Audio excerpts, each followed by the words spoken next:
Hello, welcome. I'm Helen, Authentic Discovery, and this is a Speak Your Truth conversation with Lou. Thank you very much for being here. I appreciate it, and I hope that you enjoy. I know Lou, and I haven't spoken to her for some time, so I'm quite excited just to catch up even, which is lovely. So, Lou, can I ask you, thank you for joining me, and can I ask you to introduce yourself? I'm Lou. What do you want to know? Okay, then in that case, well, I know that there's something that does intrigue me, and it's always kind of intrigued me because you are a practicing Buddhist, am I correct? That's right, yeah. Yeah, and you're also a veteran of the British Army. That's correct, yeah.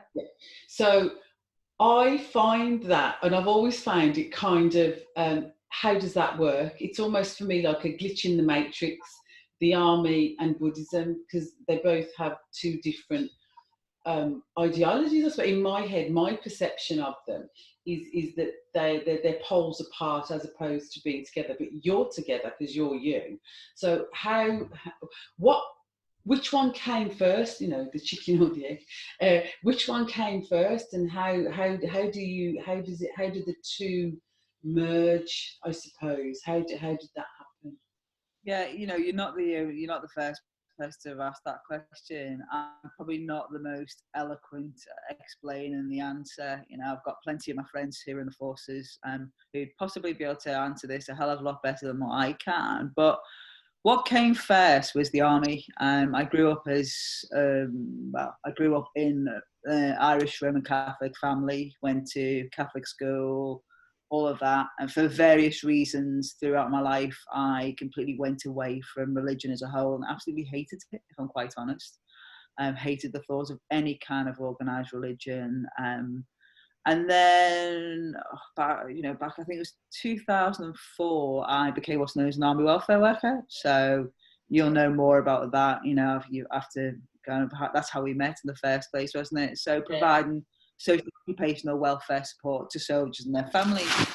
And actually, thinking about whenever we were thinking about kind of support and external support and other avenues of support, the one thing I'd never look at would be religion. And now looking back and, thinking, do you know what, that didn't make me probably as good a welfare worker as I could have been at that time. But what happened was, I can't remember the exact time, it was probably 2005, 2006. I was serving in London. The MOD employed its first group of multi-faith chaplains, so Sikh, I think they got Judaism, Buddhism, and Muslim, I think, if I remember at the time. And I just thought it was quite an interesting thing. So I went and had a chat with the Buddhist chaplain, Sunil, and from what he explained to me about Buddhism as a concept and more as a philosophy rather than a religion, actually, I kind of sat there and went, you know what, that's me. That's, everything that Buddhists kind of believe. That's kind of me, that the whole just wanting to be a good person, help people and do good things. That was it. So it was kind of a bit of two fingers up to my past, because on my dog tags I had Roman Catholic, and I never ever kind of wanted that or believed that. And so I kind of moved across to Buddhism more as a two fingers up, actually, to religion and That's not a very Buddhist thing, though, is it? That's it. But also so I could have Buddhist on my dog tags rather than Roman Catholic. Okay.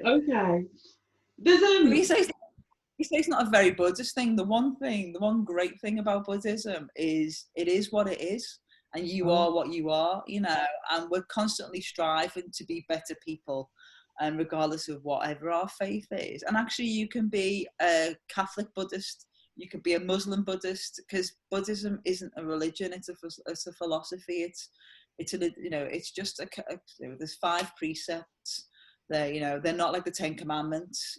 These aren't things that if you go against the 10 Commandments, normally you're going to end up in hell. Whereas the 5 precepts are, and don't ask me for them off the top of my head because I wouldn't be able to give them to you. But if you don't kind of do them today, you can try again tomorrow. Okay. You know, Would it be the yeah, same but kind of precepts that Reiki has? I'm just curious. You know, uh, today. No. no, they're not. No, because they do not anger, do not worry. They no. It's a little bit like don't take intoxicants. God, I should really know these off the top of my head. You know, don't kill things. You know, don't kill living beings or sentient beings. Another couple. You know, so I imagine they're probably not too dissimilar in origin, because obviously Reiki coming from you know, a Buddhist country, but as well as, you know, there's a lot of Shinto there as well with Reiki as well. So yeah, and you know, I'm as well. When I was 7, and also now as a veteran, I'm a member of what's known as the Defence Buddhist Society. It did used to be known as the Armed Forces Buddhist Society. So, you know, and that's a collection of Buddhists, or even people who just, you don't have to be a Buddhist to be a member, just people who are a little bit more interested and want to know a little bit more about it, from the 3 services, so the Army, the Royal Navy, Royal Air Force, and also the MOD civil servants. And you know, and actually, there's His Holiness the Dalai Lama has actually written a letter right at the beginning when it all starts off, You've met the Dalai supporting. Lama, haven't you? Yeah, I did. I was lucky enough to meet him. Oh God, I can't remember, a number of years ago. When he was opening a temple in Aldershot. So, you know, and Buddhism itself, even the Buddha acknowledged that you need soldiers in the world, and it's about, and when you look at Buddhism as a philosophy, it's about intention. And so obviously one of the precepts is not to kill or hurt other sentient beings, which again, you go army. Yeah, it's like, to me, it's like, how does that work? I'm sure we've had this conversation before, because no one I ever know who's joined any of the armed forces joins the armed forces to kill people. We join to protect Yeah. and to preserve life and preserve, you know, whatever country, whatever state we're serving in.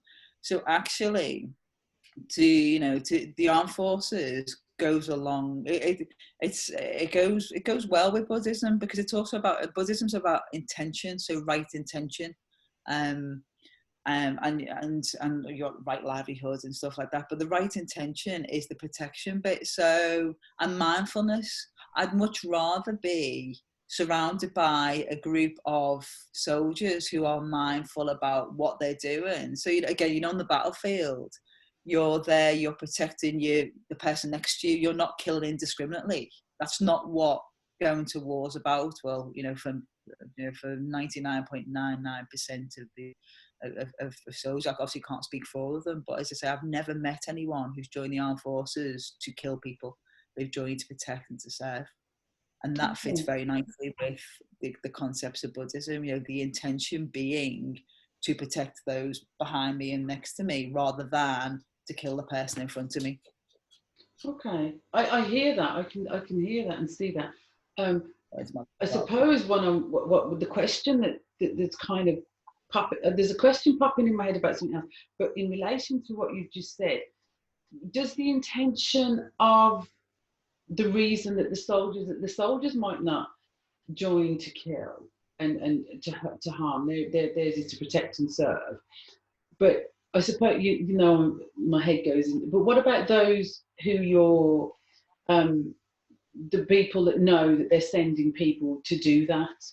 That's their intention, is that they know that there will be loss of life. So I can hear that the individual isn't proposing that or promoting that, but war in essence is death. There's a lot of death surrounding war. There's a lot of damage surrounding war. So it's not really a question for you, I suppose, because you can't answer for those, but that's kind of like where I suppose my glitch comes from, if that makes sense. Yeah, but as I say, what you're doing there is you're looking away from the individual and looking to, I can't know what's going on in your head, let alone, and again, I'm imagining any of my commanders, their intention hasn't been to go and kill people. their intention is to protect what is, whatever it may be, whether it's our troops, our supply chain, or whatever. Again, I don't know. Again, I'm assuming that the government generally doesn't think, let's go and send a load of soldiers out to kill people. They've got a mission of whatever. I don't have that much faith in the government. That, fair. If I'm honest. But yeah, and again, the thing with Buddhism, it's about individual responsibility. It's not, we don't have a God who will judge us on Judgment Day. We're not going to be stood in front of the pearly gates being told, well, you did that wrong, and actually off you go. You're not going to come in.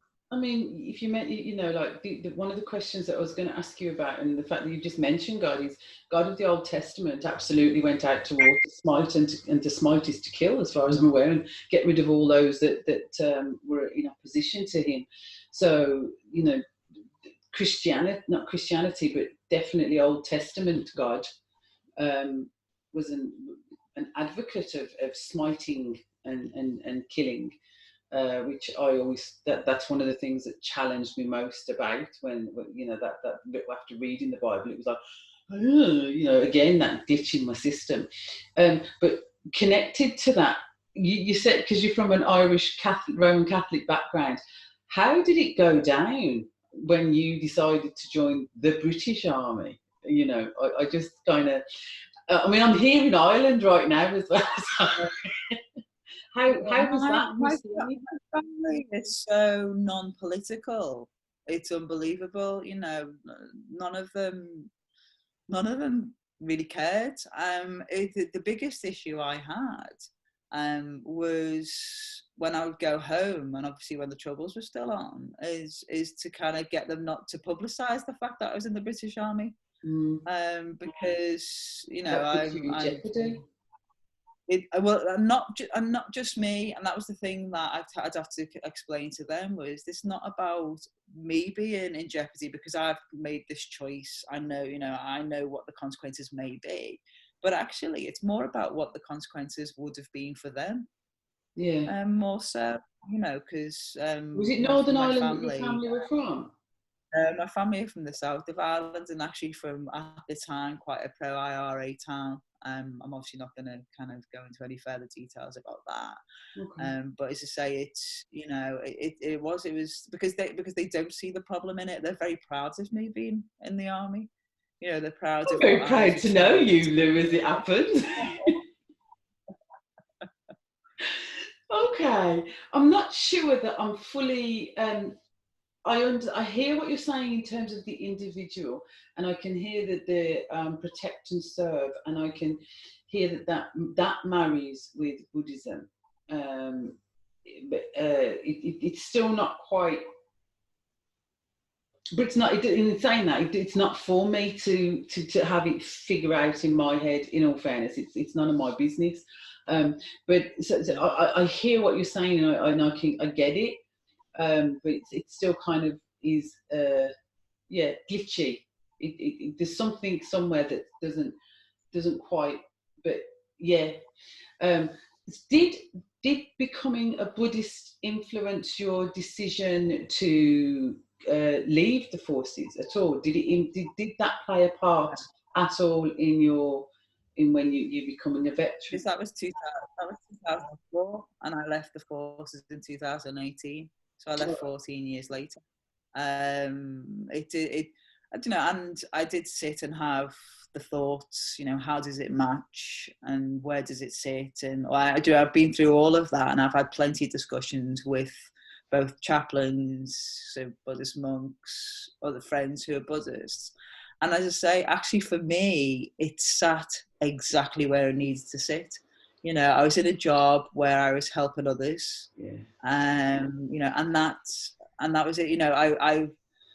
My life was a life of service, whether that be a life of service as a soldier or a life of service as an occupational and social welfare worker, both of service to others. So, and again, that sits very well Buddhism. Mm. And and the thing that I like about Buddhism as well is, I'd probably refer to myself as a pretty crap Buddhist, because I don't stick to the 5 steps all the time. The whole thing of don't take intoxicants. I like a bit of a drink, and when they say and when they say intoxicants, that could even mean, over-the-counter medication. Mm. Anything that changes or just has a little effect on on the way you think. And so, but it's about the middle way with Buddhism. And the Buddha wasn't a god. The Buddha was a man. He found a way to liberation, if you want to put it that way. And his message is basically, this is how I did it. Have a go. If it doesn't work for you, try it your own way. Because he tried the whole kind of, going and starving himself for however long, beating himself, all of this, and then tried the luxury. He was born a prince, if you believe the scriptures, and so he's had both ends of the spectrum and tried both ways of kind of doing it, and then he came to what's known as the middle way, and that's a big tenet of Buddhism, is the middle way. And as you say, and we're all human, and we might fall off the path. And then you just venture every day to try and be a little bit better. Again, a little bit like the Reiki precepts, Yeah. Just for today. Say, just for today, I won't. Just for today, just for today. And again, that's exactly the same thing, Yeah. So to be the best you can be in any moment. Yeah. And that's it. And that's it. Yeah. What? Because you lived a life of service both within the army and then as a social welfare officer, and you have continued that, if I'm right in some of the things, the journey that you're on now. You actually are still serving humanity, aren't you? Am I right in your current roles? I'm a student nurse. So I suppose, yes. Obviously, at the moment, I'm not doing a lot with the good old coronavirus. They're still trying to find a place for me. But, all the way through, I can't remember a time in my adult life when I haven't done some form of volunteering either. Mm. So every aspect of my life has had some form of service to others. You do mental health first aid as well, don't you?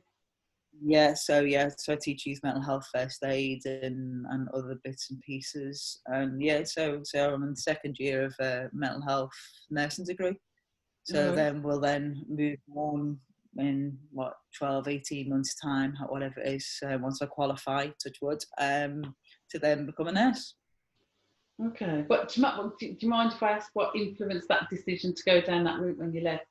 Did you? Because I don't. When I met you and worked with you, I'm not sure you had made a choice of which direction to go.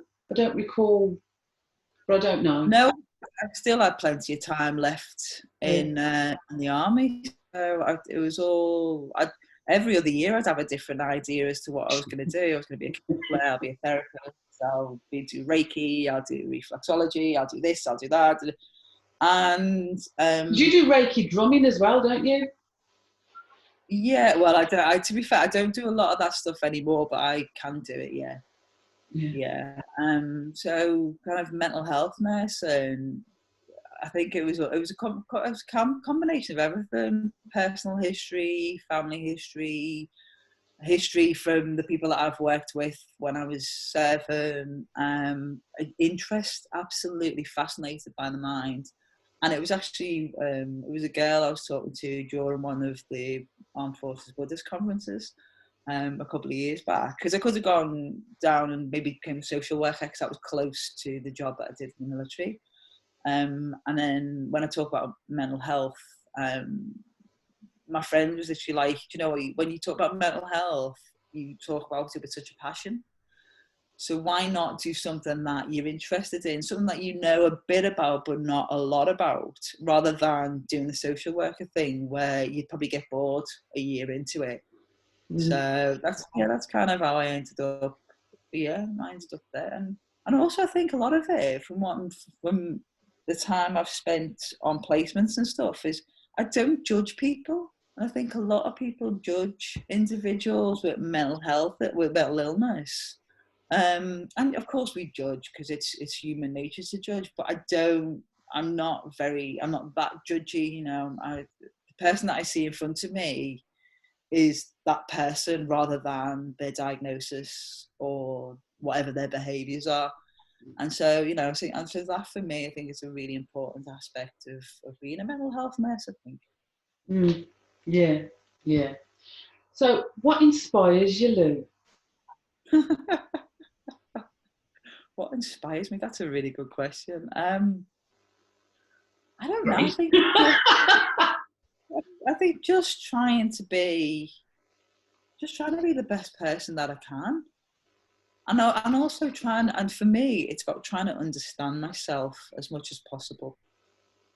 You know, I've had a life full of various traumas and this, that, and the other, and I'm still learning about all of that. And I'm fascinated by it because the more I'm learning about myself, and the more I learn to just understand why I may have done things the way I've done them, or why I may think the way I think, actually that then opens up the door for me to be able to understand why other people do what they do, and be that's it, and be less judgy. So I think for me, my inspiration is just trying to be the best person that I can be. When you were speaking, I just thought in my head I could hear what I heard, even though you never said it, was like, I can be more compassionate with people, I can have more understanding and more empathy and love and, you know, kind of be larger in the heart with people when I understand myself more. That's kind of what I was hearing, even though you never said it. No, totally, and that is it. But you know, it's that whole, again, I suppose another Buddhist kind of ideology is compassion. You know, compassion for others, but actually the more compassion I have for myself, the more capacity I have for compassion for others. Yeah. Could you tell me, preferably the first one that comes to mind when I ask the question, is there a moment, what moment in your life will you never forget? And I know it was when you first met me, but outside of that one. You've completely broken up there. I didn't get that question at all. Oh, right, okay. What moment in your life will you never forget?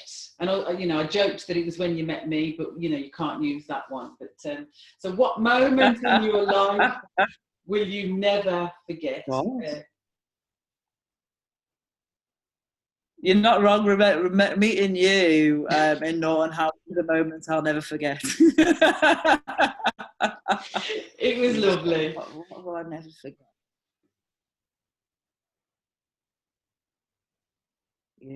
So your connection's gone really.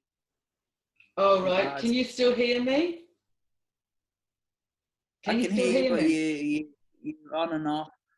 Yeah, my internet is not great, but I actually am still able to see and hear you, so I'm hoping that that's still good.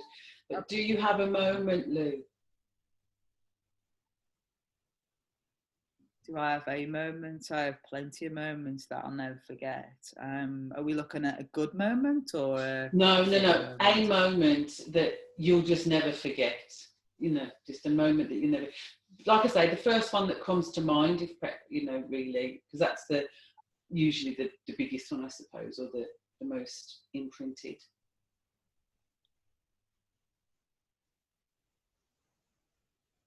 I didn't get a bit of that, if I'm honest. Just a moment, Lou. Any moment, good, bad, ugly, indifferent. Indifferent. Okay. I've had so many moments. Good, bad, ugly, a lot. I think the one thing that always sticks in my head, because you generally always tend to remember the negative stuff in your life, is the morning my dad woke me up and told me my mum was dead. Wow. And so that's a moment. But then you say, like, meeting the Dalai Lama. the moment, the moment that there's a picture of me holding his hand. I'll never forget that moment. Just The one. No, you've done moment it. You've done it. You've done two. You're fine. you have to Okay. balance it out. Bad one. They're two very different moments. So what did you learn about yourself from each of those moments? Sorry? What did you learn about yourself? What did I learn about myself? Yeah, from each of those moments.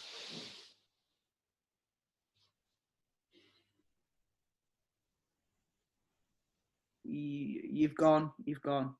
What did you learn about yourself from each of those moments? No? During those moments, I didn't probably learn anything, No, from them after. Did you learn anything about yourself from those moments? I don't think I learned anything about myself from the actual moments themselves, but I think the fallout from each of the scenarios. Yeah, it's tricky to look back and just kind of pinpoint learning something from a moment, because the kind of consequences of my mum dying wasn't, that kind of that has ramifications to today, what we talk about 30, of course, 30 years, almost 30 years ago, that still has ramifications. The one thing I learned from meeting the Dalai Lama is actually I do get starstruck, because I really went in a bit like Shania Twain, going, you know what, it's the Dalai Lama, that don't impress me much.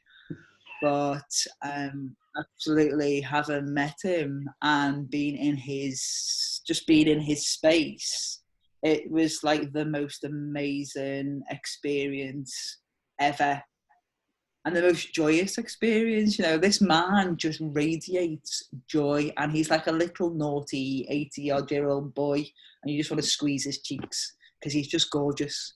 He's absolutely gorgeous. He laughs and you laugh with him. And so actually, yeah, that was I think that was a huge thing, because I'd never met anyone who just emanated such joy and such loveliness and naughtiness. He's gorgeous. What a lovely man. Did you take any of that on board? Because in saying that, you're quite naughty when you're ready yourself.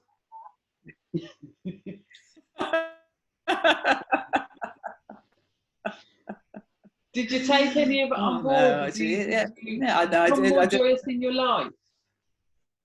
I don't know if from that moment I have, but I have just generally in life, and that's also been through an awful lot of hardships, and then had a bit of therapy, and just kind of getting through the bad stuff to actually see that it's okay to have a bit more joy in your life and be a bit more. I had to grow up at a very, very early age, and that's a really difficult thing to shake.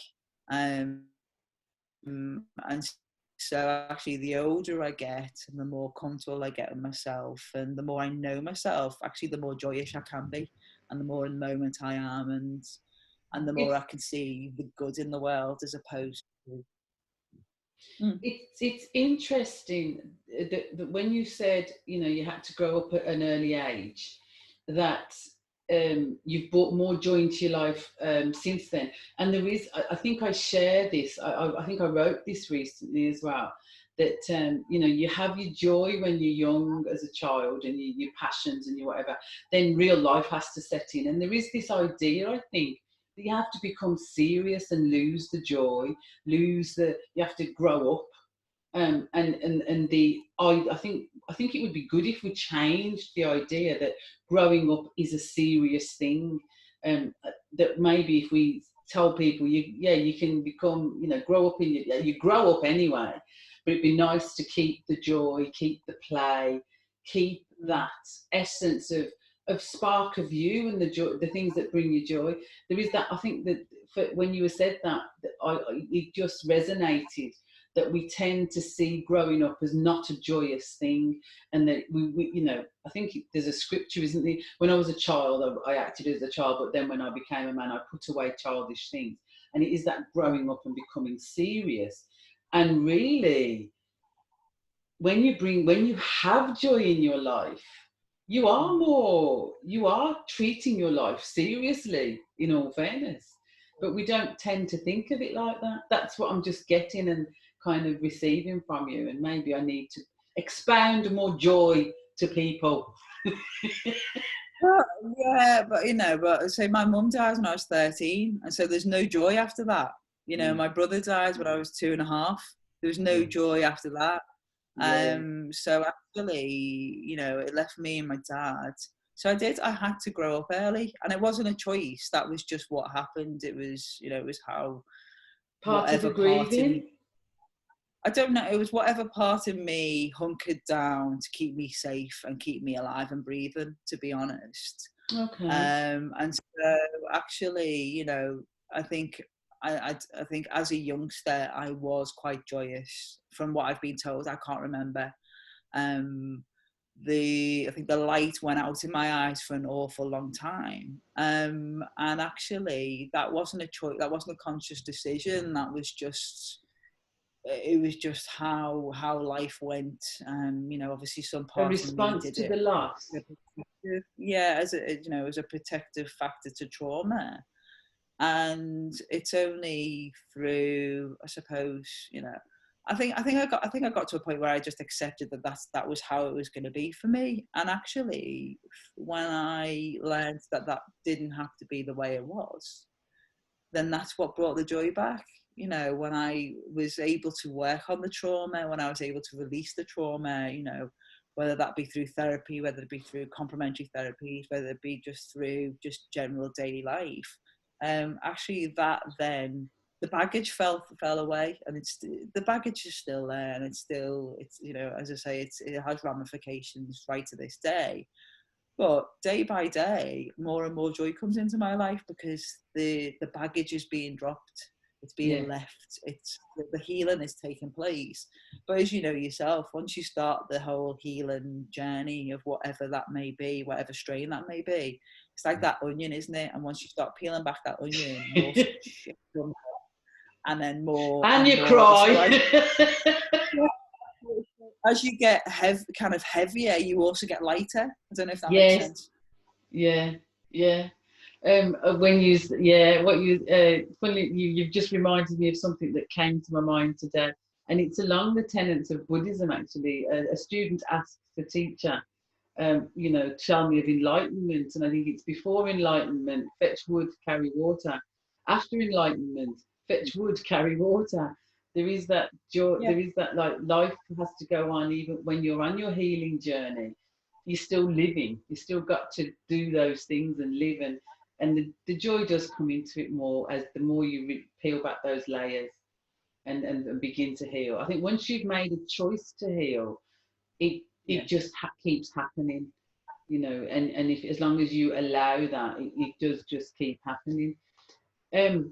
You've said that I know that you're a student, so this is all up in the air at the moment with what's going on. But have you any plan? Are you doing any of your your holistic treatments? Are you giving out? Have you any plans for anything over the next 3 to 6 months? Like, I know some of the courses that you deliver may not be able to be delivered and things, but have you any plans for the next 3? Is there anything you'd like to promote, or is there anything that you're up to?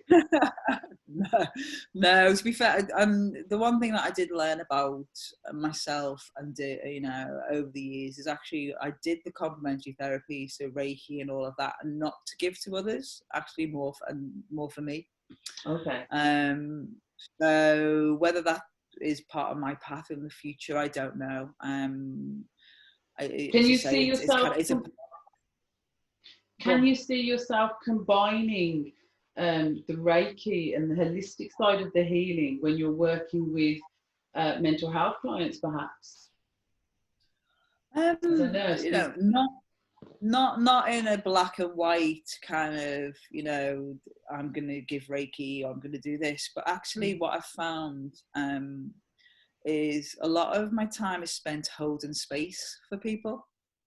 And, you know, and if you think of in the old Reiki way, you know, we hold space whenever we get together, we hold space whenever you're doing a treatment.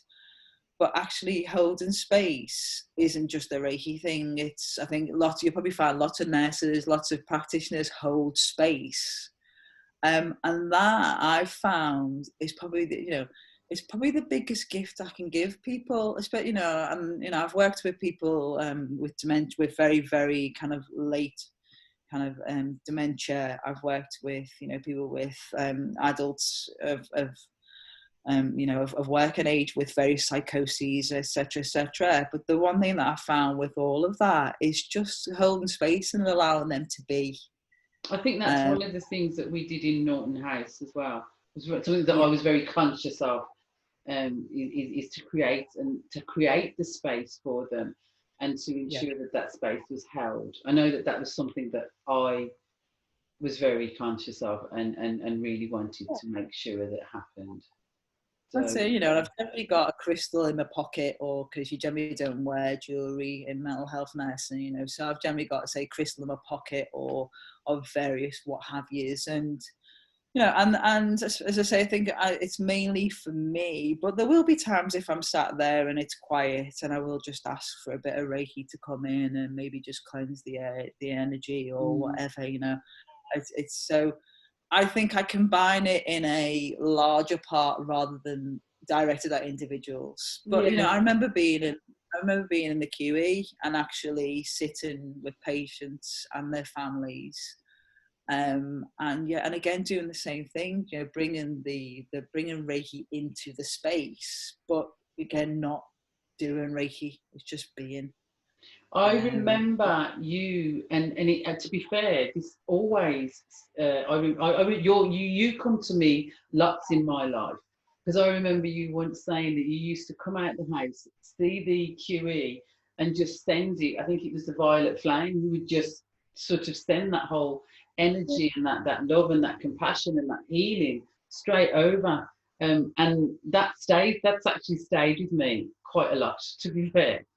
Yeah. And that is part of that, being in that space with that loving, healing energy, and help aiding people to, I suppose predominantly in the QE was about aiding people to begin their process, you know, and to come to terms with what was going on.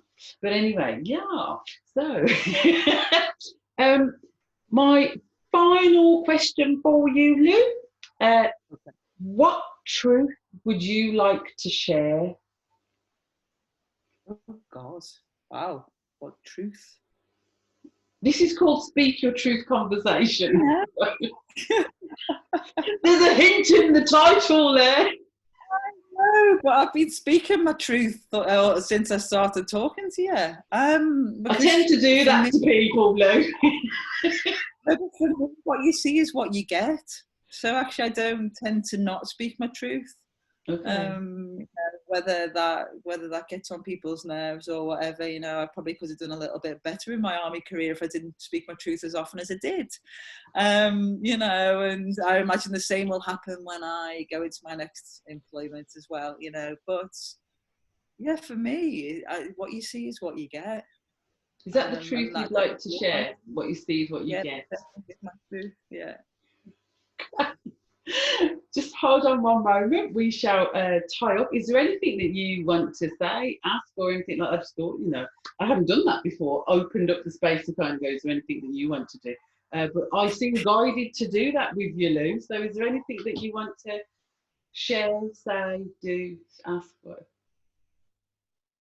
No, I think there's plenty of stuff that we haven't caught up on, but that's for a different time, I think. But no, it's just interesting to see. It's just interesting watching to see where you go with all of this and what's going on, and you know, and you speaking your truth, whether that's accepted by others or not, or me or anyone. It doesn't really matter, does it? No, because I've had quite a few posts taken down recently for my views on and my questions more than my views. I have a lot of questions right now about certain things that are not being answered or being allowed to be aired, which I find fascinating. But anyway, that's a whole different story. So if you'd just like to wait one moment, first of all, thank you so much. I really appreciate this. Thank you to everybody that's watching. I really hope that you've enjoyed my Speak Your Truth conversation with Lou. Subscribe, like, share, and all of those things. If there's anything that you think that I can help you with or you need support with, go to my website, authenticdiscovery.co.uk. I think there'd be a link below. So thank you, and be mindful, be careful, be grateful, be kind.